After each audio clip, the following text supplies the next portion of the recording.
Welcome to अभी education academy. आज हम पढ़ाएंगे क्वेश्चन आंसर दो बेलों की कथा। क्वेश्चन नंबर 1, कांजी हाउस में कैद पशुओं की हाजिरी क्यों ली जाती होगी? उत्तर, इससे पशुओं की संख्या की जानकारी होती है ताकि कोई जानवर अगर कैद से भाग जाए तो तुरंत पता लगाया जा सके। क्वेश्चन नंबर 2, छोटी बच्ची को बैलों के प्रति प्रेम क्यों उमड़ आया? उत्तर, छोटी बच्ची का बैलों के प्रति प्रेम उमड़ने के निम्नलिखित कारण है। नंबर 1, छोटी बच्ची की मां मर चुकी थी। वह मां के बिछड़ने का दर्द जानती थी। उसे लगा कि वे भी उसी की तरह अभागे हैं और अपने मालिक से दूर है। नंबर 2, छोटी बच्ची को उसकी सौतेली मां सताती थी। यहाँ हीरा मोती पर अत्याचार कर रहा था। क्वेश्चन नंबर 3, कहानी में बैलों के माध्यम से कौन कौन से नीति विषयक मूल्य उभर कर आए हैं?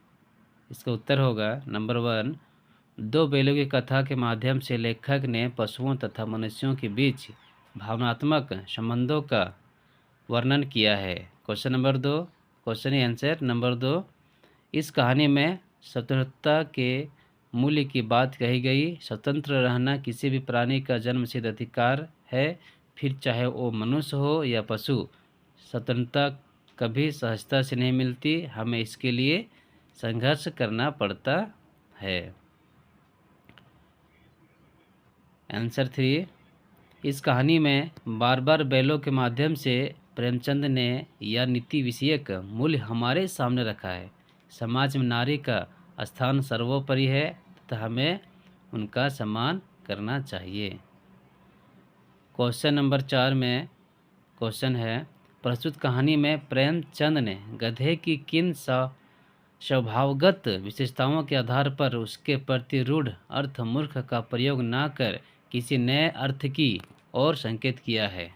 इसका उत्तर होगा, गधे को स्वभाव कारण मूर्खता का पर्याय समझा जाता है। उसके स्वभाव में सरलता और सहनशीलता भी देखने मिलती है। इस कहानी में लेखक ने गधे की सरलता और सहनशीलता की ओर हमारा ध्यान खींचा है। प्रेमचंद ने स्वयं कहा है, सद्गुणों का इतना अनादर कहीं नहीं देखा। कदाचित सीधापन संसार के लिए उपयुक्त नहीं है। कहानी में भी उन्होंने सीधेपन की दूरदर्शा दिखलाई है, मूर्खता की नहीं। आगे है क्वेश्चन नंबर 5, किन घटनाओं से पता चलता है कि हीरा और मोती में गहरी दोस्ती थी? इसका उत्तर होगा, दो बैलों की कथा नामक पाठ में एक नहीं अनेक घटनाएं हैं जिनसे पता चलता है कि हीरा और मोती में गहरी दोस्ती थी। जैसे नंबर 1, दोनों बैल हल या गाड़ी में जोत दिए जाते और गर्दन हिला हिला कर चलते। उस समय हर एक की चेष्टा होती कि ज़्यादा से ज़्यादा बोझ मेरी ही गर्दन पर रहे। नंबर 2, दिन भर के बाद दोपहर या संध्या को दोनों खुलते तो एक दूसरे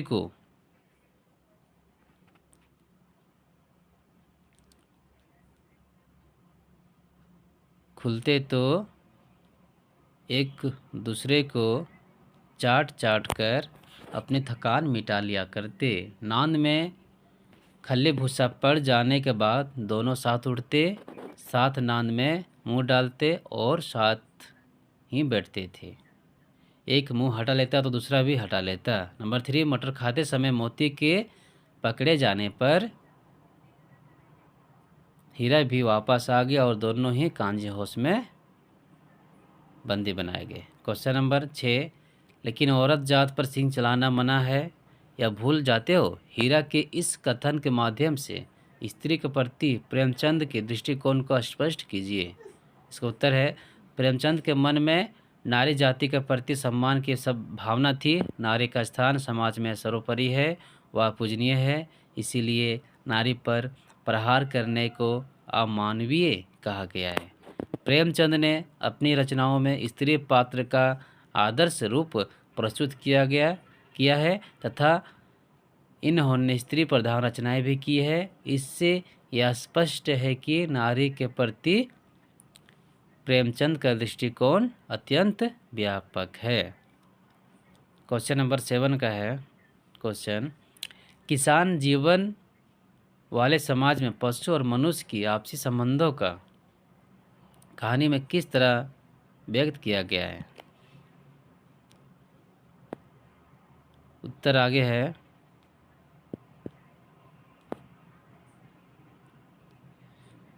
इसका उत्तर हो जाएगा, पशु आदि काल से ही मनुष्यों की साथी रहे हैं। किसान के लिए पशु वरदान के समान है। किसान हल चलाने, बोझ ढोने, पानी खींचने तथा सवारी करने के लिए पशु प्रयोग करते हैं। झुरी हीरा और मोती के बच्चों की तरह स्नेह करता था वह। उन्होंने ओके, फिर देखते हैं।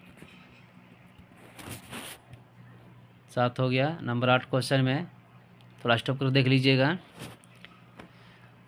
8 में इतना तो हो ही गया, 9-10 प्राणियों की जान बच गई, वे सब तो आशीर्वाद देंगे। मोती की इस कथन का आलोक में उसकी विशेषताएं बताइए। उत्तर है, मोती के उक्त कथन का आलोक में उनकी निम्नलिखित विशेषताएं प्रकट होती है। नंबर 1, मोती का स्वभाव उग्र होते हुए भी वह दयालु था। नंबर 2, मोती सच्चा मित्र है, वह मुसीबत के वक्त अपने मित्र हीरा का साथ नहीं छोड़ता।